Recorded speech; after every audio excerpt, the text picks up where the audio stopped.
Risa Hontiveros, tatakbo ba? Mukhang handang tumakbo sa 2028. Pero bakit ang aga?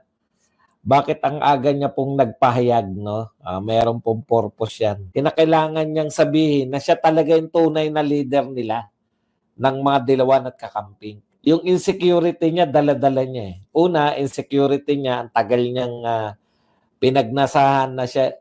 Kumbaga, lagi niyang pinoproject na siya na yung leader. Wala na, hindi na ikaw yung leader ng oposisyon dahil ang tunay na oposisyon mga Duterte. Huwag kayong mag-alala. Hindi natin kinikilala na oposisyon yung mga yan. Alam niyo po, ang aga po ng magpahayag nito ni Risa Hontiveros. Ako po, alam ko po yung dahilan, no? Si Risa Hontiveros, alam naman natin katatapos lang na eleksyon. Wala talaga sa hulog to, no?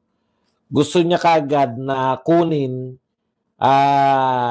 relatively sikat na sikat po ngayon si Bam Aquino, no? Sinasabi nga si Bam Aquino pwede siyang maging standard bearer ng block nila, yung mga dilawan at kakamping.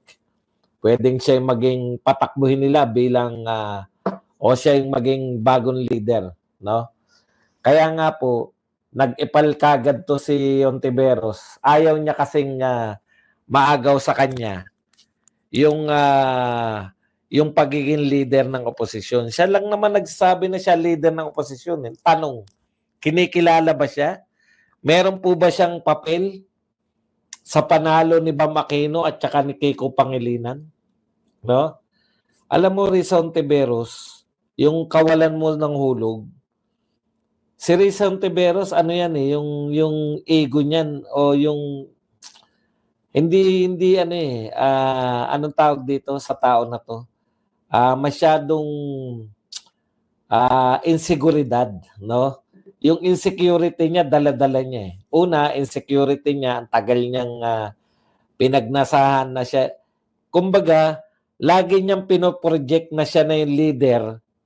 Wala na, hindi na ikaw yung leader ng oposisyon dahil ang tunay na oposisyon mga Duterte. Huwag kayong mag-alala. Hindi natin kinikilala na oposisyon yung mga yan. No? Ang sinasabi lang natin, etong si Risa Hontiveros, gustong-gusto nito na kilalanin bilang siya yung leader. Ang tagal na panahon na hindi naman siya kinikilala dahil hanggang ngayon, ako naniniwala hanggang ngayon, ang kinikilalang leader ng mga dilawan at kakamping, si Leni Robredo. No? Pareho sila eh. Pareho ng ugali ang mga yan eh. Okay. Ngayon, napansin ni Risa Hontiveros na sikat na naman si Leni Robredo. Tapos sumikat pa si Leni Robredo, wala na siya magagawa doon, tinanggap niya na eh, no? Ang tanging paraan lang para siya yung kilalanin na leader ng dilawan at kakamping, yung hindi na tumakbo si Leni Robredo bilang presidente sa 2028. Di ba? Pero, kaya po sa tingin ko, biglang nagdeklara to na siya yung leader ng oposisyon. Yung inseguridad niya, na wala nang bukang bibig ngayon yung mga dilawan, kundi Bam Aquino at Bam Aquino. Yun po yun, no? Nagmumula po yun sa inseguridad nito ni Risa Hontiveros. Kinakailangan niyang sabihin na siya talaga yung tunay na leader nila ng mga dilawan at kakamping. Tignan po ninyo. Kasi ang tagal niya po nagpo-project niya siya yung tunay na leader eh. Sa totoo lang, Hontiveros, wala ka naman talagang tunay na lakas. Pang-ilan na nga si Hontiveros nung tumakbo siya senador? Kung hindi ako nagkakamali, panlabing isa yan o pansampu o panlabing isa eh. Di ba? Kulelat ka eh. Si Bam Aquino, mataas yung posisyon. Inunahan mo na. Nang aagaw ka ng moment. Alam mo yun? Moment to ni Bam Aquino eh. Ha? Moment to ni Bam Aquino. Gusto mong kilalanin ka na leader ng oposisyon? O wag na oposisyon. Si Sara Duterte na leader ng oposisyon. Gusto mong kilalanin ka ng leader ng kakamping at mga dilawan? Sa totoo lang, sino ba ang mga nagpa-endorse sa'yo? Ha? Sino ang pumunta sa'yo para magpataas ng kamay ng mga senador? Oh, wala naman eh. Tignan mo si Leni Robredo. Yan ang kinikilalang leader. Yan yung kinikilalang merong tao. Ilan ng senador na nakipagkita kay Leni Robredo, nagpa-picture man lang. Oh, pati sila Marcoleta, ang daming senatoriables. Na pagpupunta sila sa Bicol, dadaan sila kay Leni Robredo para magbigay pugay, no? Teritoryo. May sariling teritoryo. Ikaw ba, Risa Ontiveros, saan ba teritoryo mo? Sino ba ang nakipagkita sa iyo para magpa-picture? Wala naman eh. Di ba? Okay. Kaya nakakatawa kasi inunahan mo pa si Bam Aquino.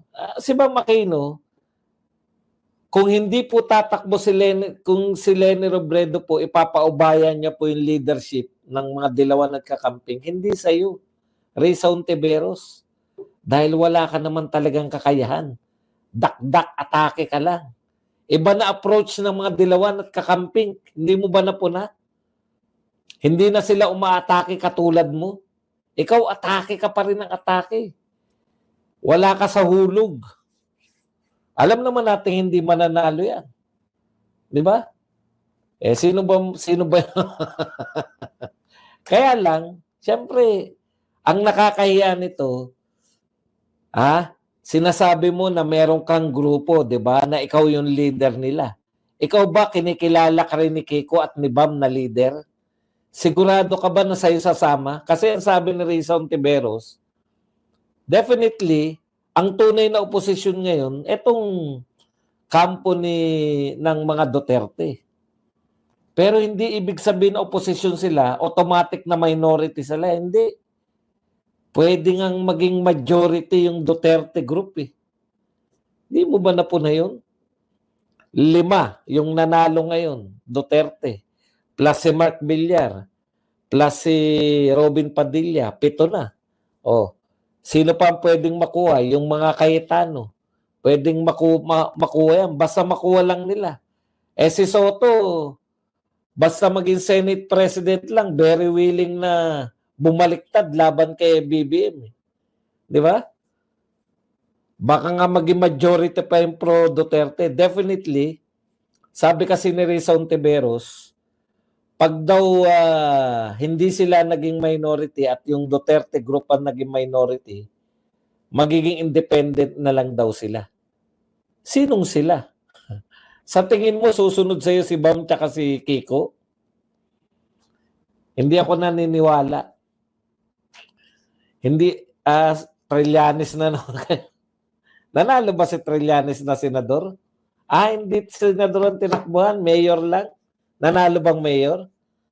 Trillanes na naman. Mga senador po pinag-uusapan. Yung mga fans ni Trillanes dito. Okay.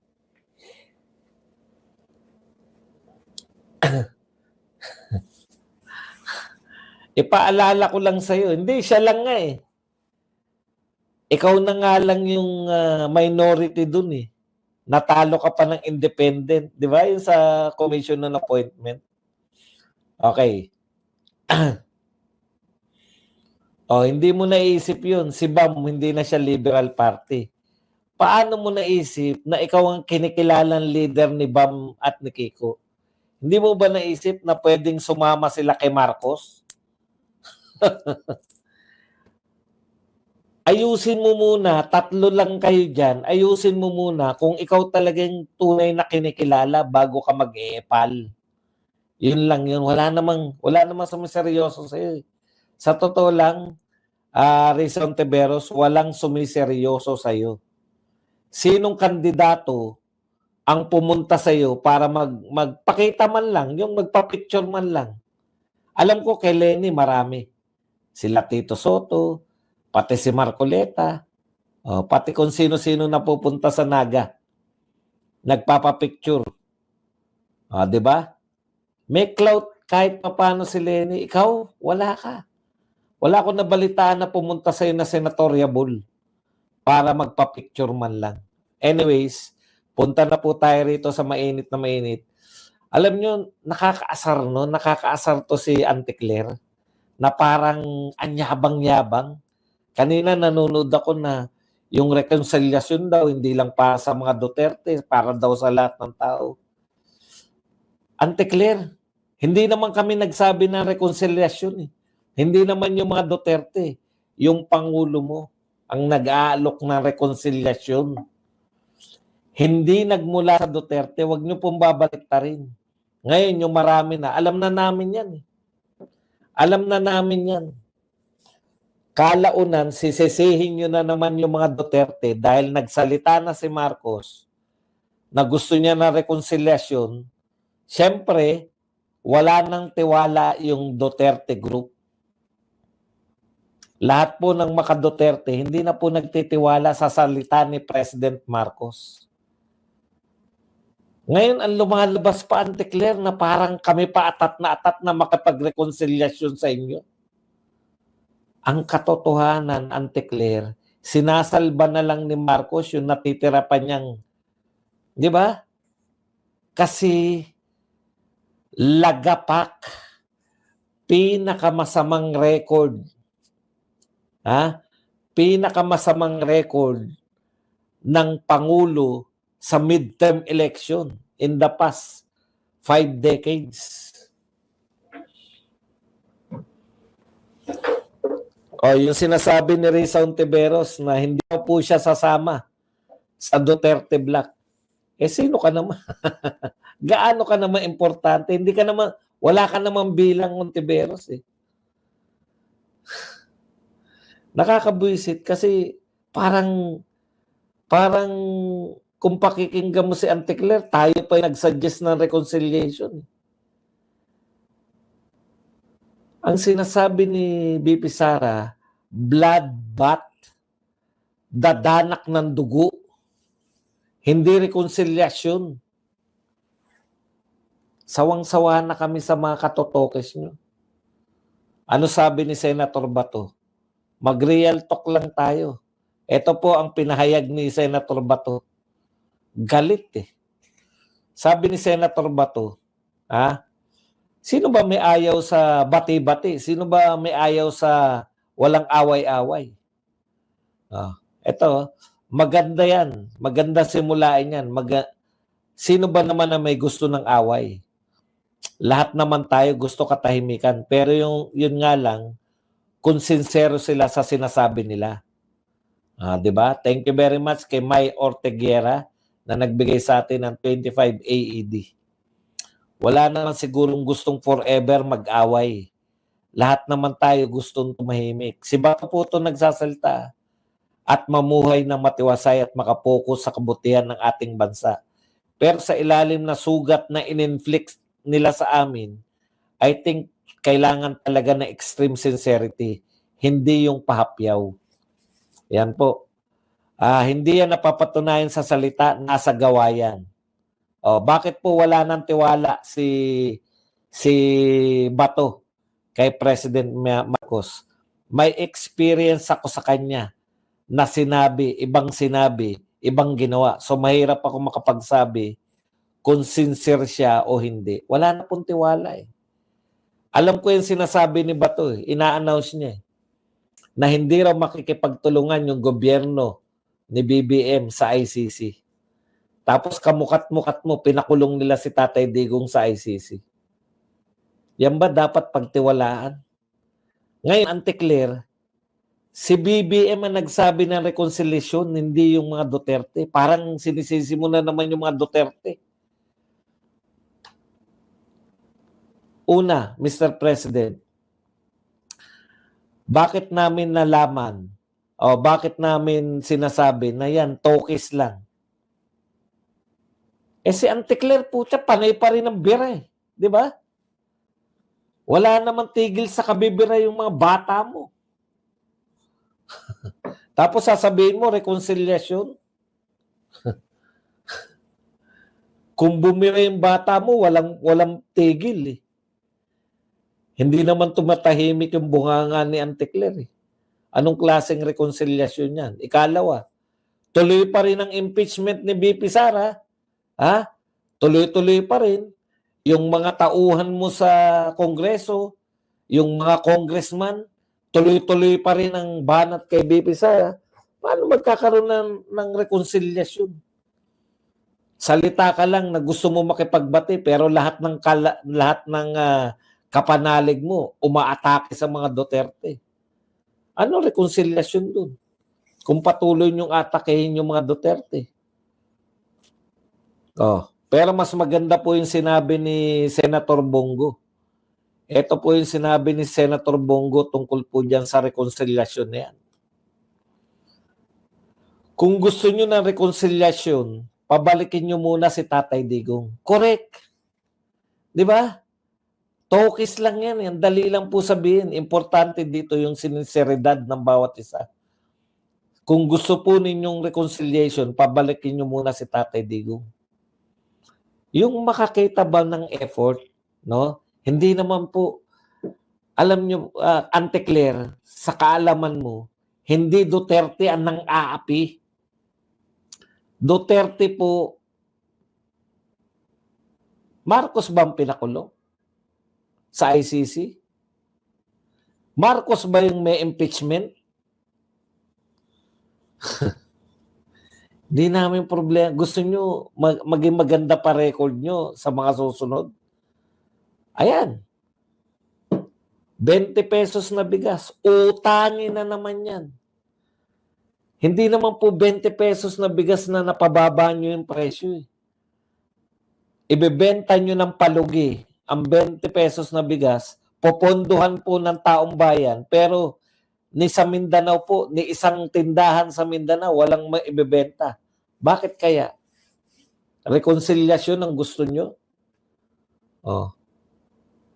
Sa Mindanao, ni isang tindahan, wala. Ganyan ang reconciliation sa kanila.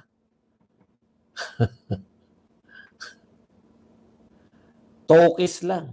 Hanggang salita lang po yan, Mr. President.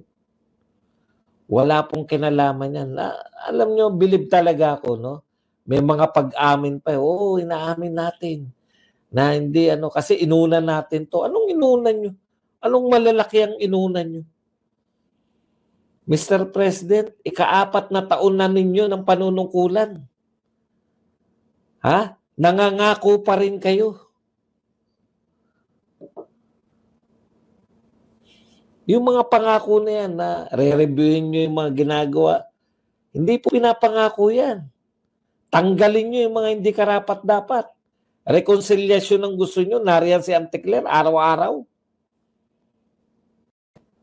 Reconciliation, pero walang budget yung Vice President. Hindi nyo nga binigyan ng budget yun. Ang ganda ng proyekto, Burial tsaka yung Burial at dahil kalaban, hindi nyo tinanggalan. Ay tinanggalan ninyo ng budget. Tama si Bongo. Pinakamaganda po yun. Ngayon, kung papalag pa rin kami na pinabalik nyo na si Tatay Digong at dito na nililitis, talagang, kasi wala po kami nakitang ginawa nyong kakaiba eh. Gusto nyo na reconciliation sa salita. Ano po yung ginagawa nyo na pagpapakita na gusto nyo talaga na reconciliation? Bumabalat pa rin si Auntie Claire. Nakakulong pa rin si Tatay Digong. Tuloy pa rin po yung impeachment. Pag tinanong kayo sa impeachment, sasabihin nyo, nasa Senado na yan. Wala po. Eto po, meron po dito na nakakatawa, si Marites Bitug. Kasama rin to sa mga fact-checker si Marites Bitug sa Rappler. Sabi nito ni Marites Bitug, Sara's bank accounts can be opened to the prosecutors. AMLAC will lift the lead on her financial transaction ayon sa veteranong mamamahayag na si Marites Danggilan Bitug. bank accounts ni BP Sara bubulaga sa impeachment trial, sabi ng veteran journalist. Okay. Ang sagot ko nga sa post niya na bubulaga sa impeachment trial, ano ngayon?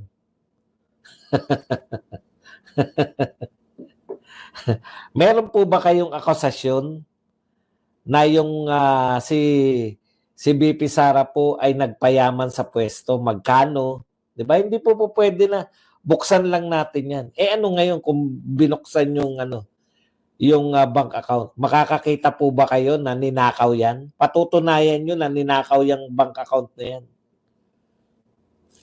Hindi, alam mo, hindi porket nakakita ka ng pera sa bank account. Imaginein mo na lang to, Bitog, ano yung sinasabi ni BP Sara? Ano yung sinasabi ni BP Sara na magkano yung utang ni Beatrix Jing kay Luistro? 8 million? Biruin nyo. Malakas kumita yung asawa niyan. Kung makakakita ka ng kayamanan, ano ngayon? Masama na bang kumita? Ha? Bitog, masama bang kumita? Pinagbibintangan mo ba na nagpayaman sa pwesto? Kasi first, bagong akusasyon na naman yan. Hindi ka naman congressman. Mahirap po yun. Yung pabubuksan nyo lang yung bank account tapos ginawa nyo na kay Corona yan. Pinabuksan yung bank account tapos maghahanap kayo ng mga butas. Sa tingin ninyo, hindi handa si BP Sara dyan?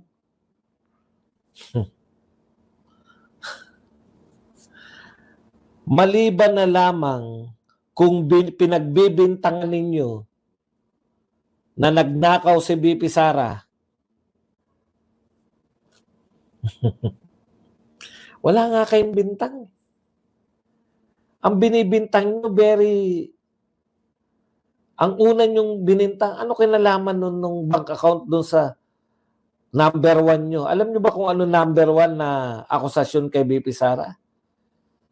Yun nga po, yung pag siya nategi, may maghiganti para sa kanya.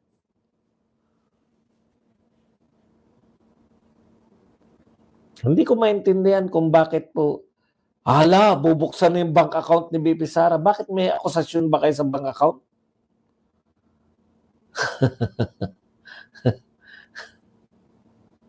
Salin na naman ba yan? Ginawa nyo na kay Corona yan.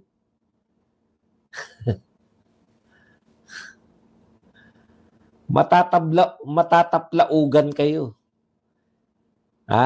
Sige, alam nyo, marami ng pangyayari na akala nyo makakaisa kayo sa mga Duterte. Katulad ng pagpapakulong nyo kay Tatay Digong. Ang bilis ng karma. Talo kayo sa eleksyon. Supposedly, 12-0 yun. Pero tinalo kayo eh.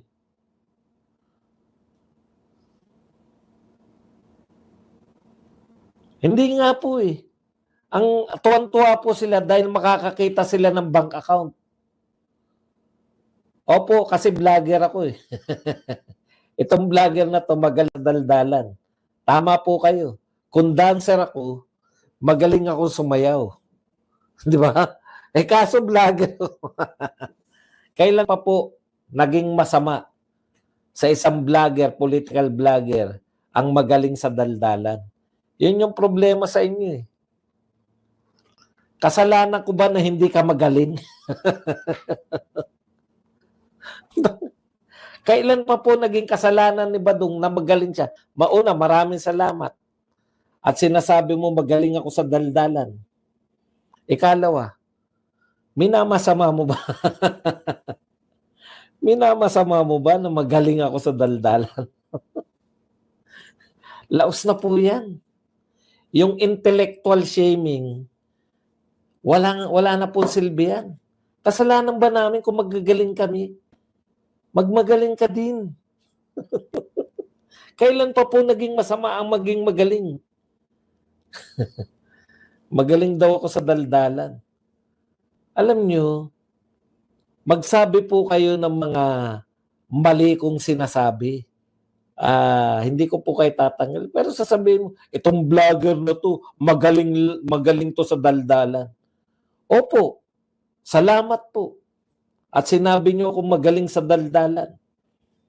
Para niyo sinabing magaling ang trabaho nitong tao na to. Pag yung basketball player, sinabi niyo, ang galing niyang shoot. Ganun po yung sinasabi niyo sa akin. Kaya maraming salamat. Hindi mo ko iniinsulto. In fact, pinupuri mo ko.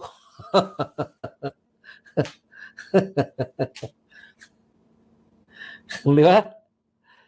Okay, eto pa isa. Hindi ko talaga maintindihan to. Ano po ang ibig sabihin? Marami po silang yung mga pahiwatig eh. Katulad nun. Yeah, pahiwatig yan. Yo. Ano yung sinabi?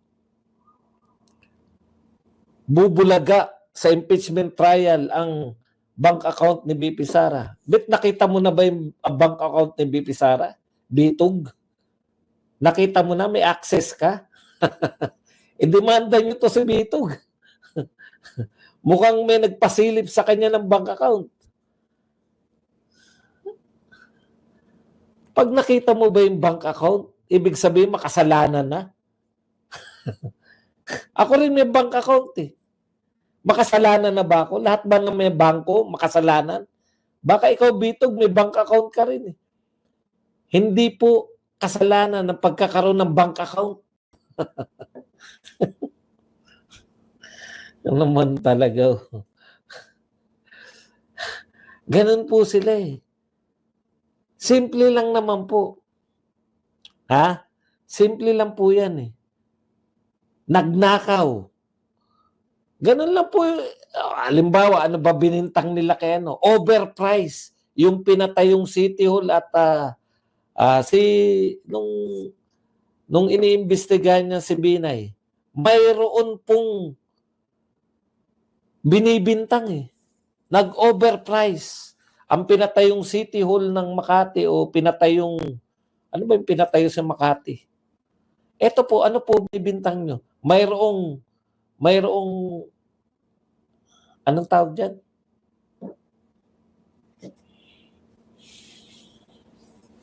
Hindi ipinapaliwanag ang confidential fund.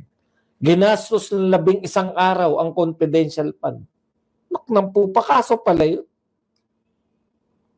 Ginastos. O parking. Di ba kay Binay? O overprice. May binibintang kayo eh. Ang binibintang nyo, bubulaga ang bank account. Ano ngayon kung bumulaga yung bank account? Masama po ba ang alam niyo yung panay-pahiwatig? Kay ERAP, sinabi, sinusuhulan namin si ERAP. Di ba? Sino to AS? Si Asyong Salonga po. Sino yung Asyong Salonga? Si Mr. President po. Ito, magkano tong presyo na to? Yan po yung binibigay namin sa kanya. Merong bintang man lang. Ito puta pa na yung mga pahiwatig lang. May bank account yan. Ay, may bank account. Ay, grabe, may bank account. Kala, ano ngayon ko may bank account? Ako nga, may bank account. Ito pa isa. Pahiwatig lang din po to. Hindi naman nila, wala po silang sinasabi. Halaga ng mga nasabat na illegal na droga. PBBM, July 1, 2022, May 17, 2025. 43.8 billion pesos ang nasabat na droga. PRRD admin, July 1, 2016, May 17, 2019. 14.3 billion pesos ang nasabat na droga. Ano ngayon? Ang ibig nila sabihin, ang gusto nilang palabas, yan yung problema sa inyo eh, BBM. Kung sino man yung mga tao beyond that. Hindi malilinaw yung gusto nyong iparating eh. Gusto nyo ba sabihin na mas maganda mas marami sila nasabat na droga, ano ngayon? Ang tanong, ilan na napakulong yung drug lord? Kumpara kay Duterte. Ilan na napakulong yung senador kumpara kay Duterte? Wala kayo napakulong na senador? Si Duterte meron. Panahon ni Duterte meron. Ilan na di ba? Kung droga po pinag-usapan, ilang senador na may kaso sa droga ang napakulong mo, BBM? 0. Si Tatay Digong, panahon ni Tatay Digong, 1. O sino nanalo? Tatay Digong. Ilan na napatay nyo na drug lord? 0. Kay BBM. Kay Tatay Digong, marami. Ilan na napatay mo na drug pusher? 0. Kay Tatay Digong, sangkatutak. Huwag po yung droga lang. Ibig mo sabihin, mas maganda ang war on drugs? Tanungin niyo yung tao kung mas maganda yung war on drugs noon. Ito ang pinakamalapit. Ilang milyon ang natukhang ninyo? Ngayon, BBM, ilan ang natukhang ninyo? Ilang milyon? Wala kayong tinukhang? Kay Tatay Digong, milyon eh. Ang ibig po kasing sabihin ng tukhang, kinatok sila at pinagbabago. At sila po ay naniwala. Bakit po sila naniwala na dapat? Wala na tukhang ngayon. Walang nagbagong buhay ngayon. Kay Tatay Digong, milyon. Sino mas magandang patakbo? Yun ba gusto nyo? Sino mas magandang patakbo ngayon ng war on drugs? Di yung may napapatay, may napapakulong, at may napag-rehab. Di ba? Nakakabilib nga eh. Kasi mahilig tayo manood ng mga, di ba nanonood tayo ng sine? Sa mga Tagalog film yan, mga epektos ang tawag yan. Nasaan ang mga epektos? Ipinagpapatayan yung mga epektos na yan. Dito, nakakahuli na epektos, isang driver lang. Tapos, tuniladan droga. Walang kasama.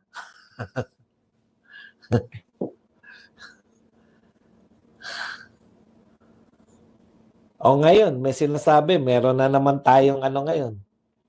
Meron na naman tayong Shabulab. 'Di ba? Kamakailan lang na balita. Shabulab. Wala nahuli pero nakahuli ng gamit. At yun nga mga kababayan, anong masasabi niyo sa balitang ito? Maaring ihayag ang inyong opinyon at kuro-kuro sa comment section sa ibaba. Huwag din kalimutang mag-like, mag-subscribe at mag-share sa bidyong ito. Maraming salamat sa panonood.